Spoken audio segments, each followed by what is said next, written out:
আজকে একটু সকাল সকাল ঘুম ভাঙলো, কারণ আজকে যেহেতু রথ, তো সকলকে জানাই শুভ রথযাত্রা। রান্নাঘরে এসেই দেখছি লুচি ভাজছে, আর এদিকে চুন্নিমুন্নিগুলো খেলা করছিল। তারপর কিছুটা কাজটা সেরে দুপুরবেলা আমাদের যে নিরামিষ হয়েছিল রান্না, সেগুলো খাওয়া দাওয়ার পরে আমি রথ সাজাতে বসে গেলাম। তারপর আমি কি সাজবো কি পরবো কিচ্ছু বুঝতে পারছিলাম না। তখন 3 বছরের আগেকার একটা শাড়ি এটা বার করে ভাবলাম চলো আজকে এই শাড়িটা পরে রেডি হই। কেমন লাগছে তোমরা বলো তো। সবাই তো বলছে গিন্নি গিন্নি লাগছে। তারপর আমি আর ছেলে মিলে পুজো করতে বসলাম। তো আমি যেরকম পারি জগন্নাথের পুজো করেছি। সুন্দরী ভাবছে কি হলো ব্যাপারটা।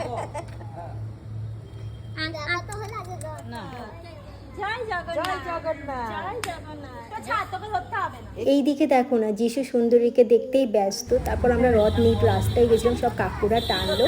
তো রথের দিন সবাই কিন্তু একটু দড়ি টানে। আর রথেতে পাঁপড় খাবো না জিলিপি খাবো না সেটা কখনো হয়? তো কার কার ঘরে পাঁপড় জিলিপি খেয়েছো তোমরা?